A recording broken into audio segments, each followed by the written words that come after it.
ഇന്നത്തെ കഥയിലേക്ക് എല്ലാവർക്കും സ്വാഗതം.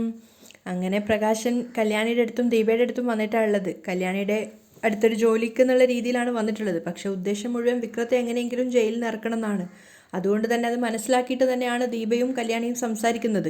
2 പെൺകുട്ടികളുടെ ജീവിതമാണ് നിങ്ങളുടെ രാജകുമാരൻ ഇല്ലാതാക്കിയത്. അതുകൊണ്ട് എനിക്ക് അങ്ങനെ ഒരു മകനും തന്നെപ്പോലൊരു ഭർത്താവും എല്ലാത്തിനും കാരണക്കാരിയായ ഒരു അമ്മായിയമ്മയും ഇല്ല. പ്രകാശൻ ദേഷ്യത്തോടെ കേട്ടു നിൽക്കുകയാണ്. പക്ഷെ ഒന്നും പുറത്ത് പ്രകടിപ്പിക്കുന്നില്ല. കാരണം വിക്രത്തെ ഇറക്കുന്നത് വരെ ഇവരുടെയൊക്കെ കാലിൻ്റെ അടിയിൽ നിൽക്കണം എന്നുള്ളൊരു തീരുമാനത്തിലാണ് അയാൾ വന്നിട്ടുള്ളത്. അപ്പം ദീപ പറയുന്നുണ്ട്, ഇനി ഞങ്ങൾക്ക് നിങ്ങളെപ്പോലുള്ള ബന്ധുക്കളും വേണ്ട. അപ്പം കല്യാണി ദേഷ്യത്തോടെ പറയാണ്, മനുഷ്യനായ അല്പസ്വല്പമൊക്കെ നാണം വേണം. കുഞ്ഞുനാളിൽ സംഭവിച്ച കാര്യങ്ങളൊക്കെ മനസ്സിൽ നിൽക്കുന്നുണ്ടെങ്കിലും അതൊന്നും ഓർത്തിട്ടല്ല നിങ്ങളെ ഞങ്ങളൊക്കെ തള്ളിപ്പറയുന്നത്. ഇന്ന് ഈ പ്രായത്തിലും നിങ്ങളുടെ ഉള്ളിലൊരു സാത്താൻ ഉറങ്ങിക്കിടപ്പുണ്ട്. മരണം വരെ നിങ്ങൾക്ക് നിങ്ങളുടെ മകനെ മാത്രമേ സ്നേഹിക്കാൻ പറ്റൂ. ബാക്കി എല്ലാവരും നിങ്ങളുടെ ശത്രുക്കളാ. കല്യാണി ഇങ്ങനെയൊക്കെ പറയുന്ന സമയത്ത് പ്രകാശിന് ദേഷ്യം വരുന്നുണ്ടായിരുന്നു. കാരണം കല്യാണി തനിക്ക് നേരെ നിന്ന് സംസാരിക്കുന്നത് അയാൾക്ക് ഒരിക്കലും സഹിക്കാൻ പറ്റുന്ന കാര്യമല്ല. അപ്പം ദീപയും പറയുന്നുണ്ട്, മോള് പറയുന്നത് സത്യ. കാരണം ഇന്ന് സ്നേഹത്തോടെ അടുത്തു കൂടിയിട്ട് നാളെ ആരെയൊക്കെയാണ് നിങ്ങൾ കൊല്ലാൻ പോകുന്നതെന്ന് പറയാൻ പറ്റില്ല. അവസാനം പ്രകാശ് സെൻറ്റിമെൻസോടെ സംസാരിക്കുകയാണ്, ഞാൻ എന്നെ ന്യായീകരിക്കുകയൊന്നുമല്ല. പക്ഷേ ഒരു കാര്യം നിങ്ങൾ മനസ്സിലാക്കണം, ഏതു നേരവും ഞാൻ മരിക്കും. അങ്ങനെ ഒരു അവസ്ഥയിലാണ് എൻ്റെ ആരോഗ്യം. അതിനു മുമ്പ് എനിക്ക് അമ്മയെ ആ വീട്ടിൽ നിന്നും ഇറക്കണം. വയ്യാത്തൊരു സമയത്ത് അവരാ വീട്ടിൽ കിടന്ന് പണിയെടുക്കുന്നത് എനിക്ക് സഹിക്കാൻ പറ്റുന്നില്ല. കല്യാണിയും ദീപയും പ്രകാശം പറയുന്നത് കേട്ട് നിൽക്കുകയാണ്. അപ്പം പ്രകാശം പറയുന്നുണ്ട്, അതുപോട്ടെ, ഞാനിപ്പോൾ ഇവിടെ വന്നത് ഇവിടെ ഒരു ജോലി ഒഴിവുണ്ടെന്ന് അറിഞ്ഞു, ഒരു ഡ്രൈവറുടെ. അടുത്തത് എന്താ അയാൾ പറയാൻ പോകുന്നതെന്ന് അറിയാൻ വേണ്ടി ക്യൂരിയോസിറ്റിയോട് കൂടിയാണ് അമ്മയും മോളും നിൽക്കുന്നത്. അപ്പം പ്രകാശം പറയുന്നത് ജീവിതത്തിൽ ഇതുവരെ കല്യാണി കേൾക്കാത്ത ആ വാക്കുകളാണ്. മോളുടെ ഡ്രൈവറായിട്ട് ഇവിടെ ജോലിക്ക് നിൽക്കാൻ ഞാൻ തയ്യാറാണ്. കല്യാണിയും അതുപോലെ തന്നെ ദീപയും ഷോക്കായി പോവാണ്. കാരണം ജനിച്ചിട്ട് ഇന്ന് വരെ കല്യാണിയെ പ്രകാശം മോളെന്ന് വിളിച്ചിട്ടില്ല. പക്ഷേ സന്തോഷത്തോടു കൂടിയല്ല കല്യാണി തിരിച്ചു ചോദിക്കുന്നത്, മോളോ? ഏത് മോള്? അപ്പോൾ ദീപയും ചോദിക്കുന്നുണ്ട്, ചോദിച്ചത് കേട്ടില്ലേ, ഏത് മോളുടെ കാര്യം നിങ്ങൾ ഈ പറയുന്നേ? അപ്പം പ്രകാശം പറയാണ്, ഞാൻ ഇങ്ങനെയാണെങ്കിലും എന്നെ സ്നേഹിക്കുന്നൊരു മകളുണ്ട്. ജീവിതത്തിൽ തെറ്റുകൾ പറ്റാത്ത മനുഷ്യരുണ്ടോ? അപ്പം കല്യാണി പറയുന്നുണ്ട്, അത് ശരിയാ, പക്ഷേ തെറ്റുകൾ മാത്രം ചെയ്യുന്ന മനുഷ്യർ കുറവാ. അത്തരക്കാരെ അകറ്റി നിർത്തിയേ പറ്റൂ. എനിക്കേതായാലും ഒരു ഡ്രൈവറുടെ ആവശ്യമില്ല. ഇനി അങ്ങനെ ഒരു ഡ്രൈവറുടെ ആവശ്യം വന്നാലും നിങ്ങളെ ആ പണിക്ക് വിളിക്കൂല. അതൊക്കെ കേൾക്കുമ്പോൾ പ്രകാശന് കല്യാണിയെ കൊല്ലാനുള്ള ദേഷ്യം വരുന്നുണ്ടായിരുന്നു. പക്ഷെ അയാൾ ക്ഷമയോടെ കേട്ട് നിൽക്കുകയാണ്. അപ്പോൾ ദീപ പറയാണ്, ഇനിയിപ്പോൾ മോള് വിളിച്ചാലും ഞാനത് അംഗീകരിക്കില്ല. കാരണം മക്കളെ സ്നേഹിക്കാത്ത ഏതൊരച്ഛനെയും അമ്മമാർ വെറുക്കും. എന്നിട്ടും ഞാൻ നിങ്ങളെ സ്നേഹിച്ചിട്ടേ ഉള്ളൂ. എന്നാ അവിടം കൊണ്ടും തീർന്നില്ല. അർഹതയില്ലാത്തൊരു ബന്ധമാണ് വിക്രത്തിന് കിട്ടിയത്. എന്നിട്ടും ആ സോണി മോളെ ഒരുപാട് കരയിച്ചില്ലേ അവൻ? ബന്ധം പിരിഞ്ഞിട്ടും പിന്നാലെ നടന്ന് ശല്യം ചെയ്തില്ലേ? ഇനി ഇത്തരം അനുഭവം ഇവർക്കാർക്കും ഉണ്ടാവരുത്. അതുകൊണ്ട് വന്ന പോലെ തന്നെ പോവാൻ നോക്ക്. അപ്പം കല്യാണിയും പറയുന്നുണ്ട്, നിങ്ങൾ എപ്പോഴെങ്കിലും ഈ ഗേറ്റ് കടന്ന് വീട്ടിലേക്ക് വന്നാൽ വീട്ടിനകത്തേക്ക് കയറ്റരുതെന്നാണ് കിരണേട്ടൻ പറഞ്ഞിട്ടുള്ളേ. അപ്പം പ്രകാശൻ ദീപയെയും കല്യാണിയും മാറി മാറി നോക്കുകയാണ്, ഉള്ളിൽ പകയും വിദ്വേഷവും വെച്ചുകൊണ്ട് അവർക്ക് മനസ്സിലാവാത്ത രീതിയിൽ. അപ്പം ദീപ പറയുന്നുണ്ട്, മുന്നിൽ വന്നുപെട്ട ചൂലെടുത്ത് അടിക്കണം എന്നാണ് എൻ്റെ മരുമകൻ എന്നോട് പറഞ്ഞിട്ടുള്ളത്. പക്ഷേ അത് ഞാൻ ചെയ്യുന്നില്ല. അമ്മ അയലത്ത് പണിയെടുക്കുന്നുണ്ടെങ്കിൽ അമ്മയുടെ ചെലവിൽ ജീവിക്കാൻ നോക്ക്. മക്കളുടെ ചെലവിൽ ജീവിക്കാനുള്ള അർഹത മക്കളെ സ്നേഹിക്കാത്ത നിങ്ങൾക്കില്ല. പോവാൻ നോക്ക്. അപ്പം കല്യാണിയും പറയുന്നുണ്ട്, അമ്മ പറഞ്ഞത് കേട്ടില്ലേ, പിന്നെന്താ താമസം? 2 പേരെയും വെറുപ്പോടെ നോക്കി പക നിറഞ്ഞ മനസ്സോടുകൂടിയാണ് പ്രകാശൻ അവിടെ നിന്നും ഇറങ്ങുന്നത്. ഗേറ്റ് വരെ എത്തിയിട്ട് പ്രകാശൻ വീണ്ടും തിരിഞ്ഞു നോക്കുകയാണ്. അത് കണ്ട സമയത്ത് കല്യാണി അമ്മയോട് പറയുന്നുണ്ട്, മനസ്സ് മാറിയിട്ടുണ്ടോ എന്തോ?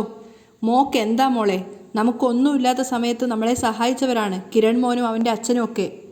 അവരെയൊക്കെ വിഷമിപ്പിക്കാൻ ഇനി ഇയാളെ പോലെ ഒരാളെ നമ്മുടെ ജീവിതത്തിലേക്ക് വിളിച്ച് കയറ്റണോ? അപ്പോൾ കല്യാണി ഒരു നിമിഷം പോലും ആലോചിക്കാതെ പറയുന്നുണ്ട്, വേണ്ട, ഒരിക്കലും വേണ്ട. കല്യാണി പെട്ടെന്ന് തന്നെ പറയാണ്. പ്രകാശം നേരെ പോയത് സരയുവിൻ്റെ വീട്ടിലേക്കാണ്. കോളിംഗ് ബെൽ അടിച്ചപ്പം വന്ന് വാതിൽ തുറന്നത് ഭാനുമതിയാണ്. മകനെ കണ്ടപ്പോൾ അവരൊന്ന് ഞെട്ടുകയാണ്. എന്നിട്ട് ചോദിക്കുന്നുണ്ട്, നീ ആയിരുന്നോ? എന്തിനാ മോനെ നീ ഇങ്ങോട്ടേക്ക് വന്നത്?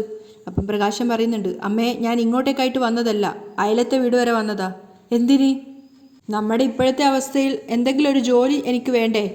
അവിടെ എന്തോ ഡ്രൈവറുടെ ഒഴിവുണ്ടെന്ന് കേട്ടു. അപ്പോൾ അത് ചോദിക്കാൻ വേണ്ടി പോയതാ.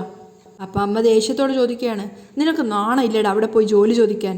അപ്പോൾ പ്രകാശം പറയുന്നുണ്ട്, അങ്ങനെ വെറുതെ ഒന്നും ഞാൻ അവിടെ പോയി ജോലി ചോദിക്കില്ല എന്ന് അമ്മയ്ക്ക് അറിയില്ലേ? എനിക്ക് ചില ഉദ്ദേശങ്ങളൊക്കെ ഉണ്ടായിരുന്നു ജോലി ചോദിച്ച് അവിടെ പോയപ്പോൾ. പക്ഷേ അതൊന്നും നടന്നില്ല.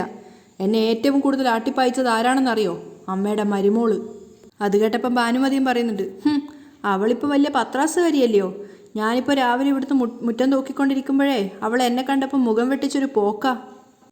അതൊക്കെ പോട്ടെ, ആ രാഹുൽ ഇവിടെ വന്നോ? ഇല്ല, വന്നില്ല. നോക്ക്, അവനിവിടെ വന്നാലും കൂടുതലൊന്നും അവനുമായിട്ട് സംസാരിക്കാൻ നിൽക്കണ്ട, അവന് വട്ടാ, ഭാനുമതി പറയുന്നുണ്ട്. ഇപ്പോഴേ ശാരിയുടെ കഴുത്തിൽ പിടിച്ച് ഞെക്കി, അവളാ തലമണ്ട അടിച്ച് പൊട്ടിച്ചത്. അപ്പോൾ പ്രകാശൻ പേടിയോടെ പറയുന്നുണ്ട്, അമ്മ ഇവിടെ നിൽക്കുന്നത് സൂക്ഷിച്ചു വേണം. അപ്പോൾ ഭാനുമതിയും പറയുന്നുണ്ട്, പിന്നെ ഞാൻ എപ്പോഴും അരയിലൊരു കത്തിയും തിരികെയാണ് നടക്കുന്നത്. അതൊക്കെ അവിടെ നിൽക്കട്ടെ, നീ അപ്പുറത്ത് പോയി ജോലിക്ക് വേണ്ടി കൈനീട്ടിയത് എനിക്ക് സഹിക്കുന്നില്ലടാ. അപ്പോൾ പ്രകാശൻ കൗശലത്തോടെ പറയാണ്, ഞാൻ വെറുതെ അവിടെ വരെ പോയി അവരോട് ജോലിക്ക് വേണ്ടി കൈനീട്ടുമെന്ന് അമ്മ വിചാരിക്കുന്നുണ്ടോ? എനിക്കുണ്ട് അമ്മേ ചില ഉദ്ദേശങ്ങൾ. ആ വീട്ടിൽ അവരുടെ ഡ്രൈവറായിട്ട് കയറിയിട്ട് അവളെ തീർക്കണമെന്നാണ് ഞാൻ വിചാരിച്ചത്. എൻ്റെ മോനങ്ങനെ ജയിലിൽ കിടക്കുമ്പോൾ അവളങ്ങനെ പുറത്ത് സുഖിക്കണ്ട. പക്ഷെ നടന്നില്ല. അപ്പോൾ ഭാനുമതി ചോദിക്കുന്നുണ്ട്, അല്ല അപ്പോൾ ഇനി നീയും ജയിലിലോട്ട് പോകാനാണോ ഉദ്ദേശിക്കുന്നത്? ഞാൻ ജയിലിൽ പോകുന്നതൊന്നും എനിക്ക് വിഷയമല്ല അമ്മേ. പക്ഷെ എൻ്റെ മോൻ ചങ്കേ കരളേന്ന് പറഞ്ഞ് ഞാൻ വളർത്തി എൻ്റെ മോൻ അവിടെ ജയിലിൽ കിടക്കുന്നത് കാണാൻ എനിക്ക് വയ്യമ്മേ.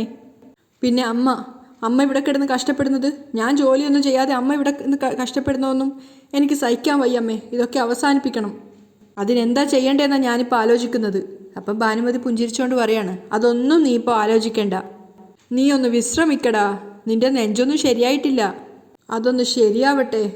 ശരിയാവില്ലമ്മേ, എൻ്റെ മോനെ ജയിലിൽ നിന്ന് ഇറക്കാതെ ഒന്നും ശരിയാവത്തില്ല.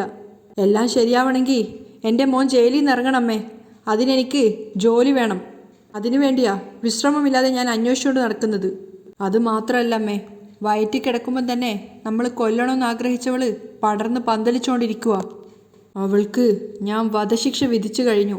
അവൾ ചാവാതെ എനിക്കൊരിക്കലും മനസ്സമാധാനം ഉണ്ടാവില്ലമ്മേ. മകൻ്റെ മനസ്സിലിരി പറഞ്ഞപ്പം ഭാനുമതി ശരിക്കും ഞെട്ടിപ്പോവാണ്. കാരണം ഇനി അവനും കൂടെ ജയിലിൽ പോകുമെന്നാണ് അവരുടെ ടെൻഷൻ. അത്രമാത്രം കൂടി അമ്മയോട് പറഞ്ഞിട്ട് പ്രകാശൻ അവിടെ നിന്ന് ഇറങ്ങിപ്പോവാണ്. രാഹുലിൻ്റെ വീട്ടിൽ നിന്നും ഇറങ്ങി റോഡിലേക്ക് എത്തിയ പ്രകാശന് പിന്നിലായി ആ 2 കണ്ണുകൾ അപ്പോഴും ഉണ്ടായിരുന്നു. ശത്രുവാണോ മിത്രമാണോ എന്ന് മനസ്സിലാക്കാൻ സാധിക്കാത്ത 2 കണ്ണുകൾ. കല്യാണിയും കിരണും നേരെ പോയത് രൂപയുടെയും ചന്ദ്രസേനൻ്റെ അരികിലേക്കാണ്. ആ സമയത്ത് രൂപ പറയുന്നുണ്ട്, മോളുടെ അമ്മയുടെ നിലപാടുണ്ടല്ലോ, അത് 100% സത്യമായ കാര്യമാണ്. മോളുടെ അമ്മ അങ്ങനെ തന്നെയാണ് പ്രകാശനോട് പ്രതികരിക്കേണ്ടത്. അറ്റാക്ക് വന്നവന് ഹോസ്പിറ്റലിൽ കിടന്നപ്പോൾ സ്വന്തം അച്ഛനാണെന്ന് കരുതി മോൾ പൈസയൊക്കെ ചിലവാക്കിയല്ലോ, അതുപോലും എനിക്കിഷ്ടപ്പെട്ടില്ല. അപ്പോൾ കിരണും കല്യാണിയും ചന്ദ്രസേനനും ഒന്നും തിരിച്ചു പറയുന്നില്ല. അപ്പം രൂപ പറയുന്നുണ്ട്, ചന്ദ്രസേനൻ്റെ അരികിൽ പോയിരുന്നിട്ട് പറയാണ്, എൻ്റെ ചന്ദ്രേട്ടാ, മോളും അമ്മയുടെ വയറ്റിൽ കിടക്കുന്ന സമയത്ത് തന്നെ മോളെ കൊല്ലാൻ വേണ്ടി വിഷം കൊടുത്തവരവർ. ജന്മനാ ശബ്ദമില്ലാതെ ജനിച്ച കുഞ്ഞിനെ ആറ്റിലെറിയാൻ പറഞ്ഞ ആളാണ് ഈ പ്രകാശൻ. അയാളോട് കരുണ കാണിക്കുന്ന മോളുടെ കരുണ തടിക്കാനാണ് എനിക്ക് തോന്നുന്നത്. അപ്പം സേനനും പറയുന്നുണ്ട്, അത് 100% സത്യമാണ്. അപ്പം കല്യാണി വിഷമത്തോടെ പറയുക, എല്ലാവരും ഒരുപോലെ ആയാൽ ശരിയാവില്ലല്ലോ അച്ഛാ. അതുകൊണ്ടാണ് ഞാൻ എല്ലാത്തിൻ്റെയും അവസാനം സഹായിക്കാൻ തയ്യാറാവുന്നത്. അപ്പോൾ കിരണ് പറയുന്നുണ്ട്, ഇപ്പോൾ അയാൾക്ക് ജോലി കൊടുത്തെന്നിരിക്കട്ടെ, എന്തായിരിക്കും സംഭവിക്കുക? അപ്പോൾ രൂപ പറഞ്ഞു കൊടുക്കുകയാണ്, വേറെന്താ, എന്നെങ്കിലും ഒരു ദിവസം മോളുടെ കൂടെ നിന്നുകൊണ്ട് അയാൾ മോളെ അപായപ്പെടുത്തും. അതിനപ്പുറം ഒന്നും സംഭവിക്കാൻ പോകുന്നില്ല. സേനൻ പറയുന്നുണ്ട്, മോളെ, അവനെ നന്നായി പഠിക്കാതെ അവനെ അരികെ നിർത്താൻ പാടില്ല. അവനെ മാത്രമല്ല, അവൻ്റെ അമ്മയെയും അവൻ്റെ മകനെയും ഒന്നും അടുത്ത് നിർത്തിയിട്ട് നമ്മൾ വെറുതെ നമ്മുടെ ലൈഫ് ഇല്ലാതാക്കണോ? ജീവിതത്തിലെ ഒരുപാട് തിരിച്ചടികൾ കിട്ടിയതിന് ശേഷം മോൾക്കിപ്പോൾ നല്ലൊരു ജീവിതം ദൈവം കൈക്കുമ്പിളിൽ കൊണ്ടു തന്നിരിക്കുന്നത്. ഇനി അത് തകർക്കാതെ മുന്നോട്ട് കൊണ്ടുപോകേണ്ടത് മോളുടെ കടമയാണ്. കല്യാണി അയാൾ പറയുന്നതൊക്കെ ശ്രദ്ധയോടെ കേട്ട് നിൽക്കുകയാണ്. അപ്പോഴേക്കും ചന്ദ്രസേനൻ പറയുന്നുണ്ട്, നമ്മുടെ കല്ലുമോനിപ്പോൾ 1 വയസ്സൊക്കെ കഴിഞ്ഞു. ഇനി ഒരാൾ കൂടെ നിങ്ങളുടെ ഇടയിലേക്ക് വരേണ്ട സമയമായി. അതേപ്പറ്റിയൊക്കെയാണ് നിങ്ങളിപ്പോൾ ചിന്തിക്കേണ്ടത്, അല്ലാതെ മോളുടെ അച്ഛനെ പറ്റിയൊന്നുമല്ല. അപ്പോൾ രൂപയും പറയുന്നുണ്ട്, ഇനി അത് വെച്ച് താമസിപ്പിക്കേണ്ട. ചാരുമോൾക്കും കല്ലുമോനും കൂടെ കളിക്കാൻ ഒരാൾ കൂടി ഉണ്ടാവുന്നത് നല്ലത്. അപ്പം കിരണ് പറയുന്നുണ്ട്, അവളുടെ കൂട്ടുകാരി നയനക്ക് കുഞ്ഞുങ്ങളായതിനു ശേഷം മാത്രമേ ഇനി ഒരു കുഞ്ഞിനെക്കുറിച്ച് ചിന്തിക്കുള്ളൂ എന്ന് അവളുടെ തീരുമാനം. അപ്പം ചന്ദ്രസേനൻ പറയാം, അതിന് നയനയും ആദർശും ഇതുവരെ ഭർത്താക്കന്മാരായിട്ടില്ലല്ലോ, പിന്നെ എങ്ങനെ അവർക്ക് കുഞ്ഞുങ്ങളുണ്ടാവുന്നത്? നിങ്ങൾ അങ്ങനെയല്ലല്ലോ. അത് കേട്ടപ്പം കല്യാണി നാണത്തോടെ പുഞ്ചിരിക്കുകയാണ്. അപ്പം രൂപ പറയുന്നുണ്ട്, അതുപോലെ തന്നെ ആ ബൈജു അപകടം പറ്റിയതിന് ശേഷം കിടപ്പിലാണ്, അവൻ്റെ കാര്യത്തിലും ഒരു തീരുമാനം ഉണ്ടാക്കണം. അപ്പോൾ കിരണ് പറയുന്നുണ്ട്, ഞാൻ ചെയ്തു വെച്ചൊരു സൈറ്റ് ബൈജുവിന് വേണ്ടി മാറ്റി വെച്ചിട്ടുണ്ട്, ഇനിയൊരു കല്യാണം കൂടെ നടത്തുകയാണ് വേണ്ടത്, അതിന് അച്ഛനും അമ്മയും മുൻകൈ എടുത്താൽ മതി എന്നൊക്കെ പറഞ്ഞു കൊടുക്കുകയാണ്. സേനൻ വീണ്ടും ഓർമ്മിപ്പിക്കുകയാണ്, പറഞ്ഞത് ഓർമ്മയുണ്ടല്ലോ, ഇനി ഒരു കാരണവശാലും പ്രകാശനോട് സ്നേഹത്തോടെ പെരുമാറാൻ പാടില്ല. അപ്പോൾ രൂപയും വാൺ ചെയ്യുന്നുണ്ട്, അത് പറഞ്ഞത് മറക്കണ്ട. അങ്ങനെ എന്തെങ്കിലും സഹായം ചെയ്തിട്ട് വീണ്ടും എന്തെങ്കിലും തിരിച്ചടി ഉണ്ടായാൽ ഒരു കാരണവശാലും പിന്നീട് ഞങ്ങളോട് വന്ന് പറയരുത്. അത് ഓർമ്മയിൽ വെച്ചോ. കല്യാണിക്കുള്ള മുന്നറിയിപ്പാണത്. പ്രകാശൻ തിരിച്ച് വീട്ടിലേക്ക് പോകുമ്പോഴാണ് ബാലണ്ണൻ്റെ കോള് വരുന്നത്. ഇയാൾ എന്തിനായിരിക്കും വിളിക്കുന്നതെന്ന് വിചാരിച്ചിട്ടാണ് പ്രകാശൻ എടുക്കുന്നത്. അപ്പം കോൾ എടുത്തപ്പോൾ തന്നെ ബാലണ്ണൻ പറയുന്നുണ്ട്, എടാ പ്രകാശ, നീ എത്രയും പെട്ടെന്ന് ഇങ്ങോട്ടേക്ക് വരണം. അണ്ണാ, വർക്ക്ഷോപ്പിലെ വല്ല ഭാരിച്ച പണിയോ മറ്റോ ആണെങ്കിൽ എനിക്കിപ്പോൾ പറ്റില്ല. എൻ്റെ ശരീരത്തിനാവതില്ല എന്ന് അണ്ണൻ അറിയാലോ. അതിന് വർക്ക്ഷോപ്പിൽ പണിയെടുക്കാൻ നിന്നോട് ആര് പറഞ്ഞു? വേറൊരു കാര്യം പറയാനാ നിന്നോട് ഇങ്ങോട്ടേക്ക് വരാൻ പറഞ്ഞത്. അണ്ണാ, വണ്ടിക്കച്ചവടോ അല്ലെ സ്ഥലക്കച്ചവടോ മറ്റോ ആണോ? നീ ഇങ്ങോട്ടേക്ക് വാ, എല്ലാം വിശദമായിട്ട് നിന്നെ പറഞ്ഞ് മനസ്സിലാക്കി തരാം. അയാൾ വീണ്ടും പറയാണ്. കോള് കട്ടായതിനു ശേഷം പ്രകാശൻ ഇങ്ങനെ സംശയിച്ചുകൊണ്ട് നിൽക്കുകയാണ്. കോളിംഗ് ബെല്ല് കേട്ടിട്ട് ദീപ വാതിൽ തുറക്കുന്ന സമയത്ത് ഭാനുമതിയാണ് മുന്നിലുണ്ടായിരുന്നത്. രണ്ടുപേരും അങ്ങോട്ടും ഇങ്ങോട്ടും കൂർപ്പിച്ച് നോക്കുകയാണ്. അതിനുശേഷം ഭാനുമതി പരിഹാസത്തോടെ പറയാണ്, അയ്യോ, എൻ്റെ മരുമോളായിരുന്നോ? ഞാനാണ് നിൻ്റെ അമ്മായി അമ്മ ഭാനുമതി. ഞാനിപ്പോൾ അയലത്തെ വീട്ടിൽ ജോലിക്ക് നിൽക്കുക. അതൊക്കെ അറിഞ്ഞായിരുന്നോ? അപ്പോൾ ദീപ പരിഹാസത്തോടെ പറയാണ്, എൻ്റെ കണ്ണിന് കാഴ്ചക്കുറവൊന്നുമില്ല. അപ്പോൾ ഭാനുമതി ചോദിക്കുക, പക്ഷേ നീ എന്നെ കാണുമ്പോൾ മുഖം തിരിച്ചങ്ങ് പോവുകയാണല്ലോ. അപ്പോൾ ദീപയും വിട്ടുകൊടുക്കുന്നില്ല. മുഖം തിരിച്ച് പോവുകയാണെന്ന് മാത്രമല്ല, പുറത്തോട്ട് ഇറങ്ങുമ്പോൾ നിങ്ങളെ കാണരുതേ എന്നാണ് എൻ്റെ പ്രാർത്ഥന. എന്ന് വെച്ചാൽ കാഴ്ച കണ്ട് പോകാൻ പറ്റിയ മുഖാണല്ലോ ഇത്. അപ്പോൾ ഭാനുമതിയും വിട്ടുകൊടുക്കുന്നില്ല. എടി, ഒരിത്തിരി ഐശ്വര്യം വന്നു എന്ന് കരുതി ഒത്തിരി അങ്ങ് അഹങ്കരിക്കരുത് കേട്ടോ. അവിടുത്തെ ശബ്ദവും ബഹളമൊക്കെ കേട്ടിട്ടാണ് കല്യാണിയും കിരണും അങ്ങോട്ടേക്ക് വരുന്നത്. ആരാ അമ്മേ?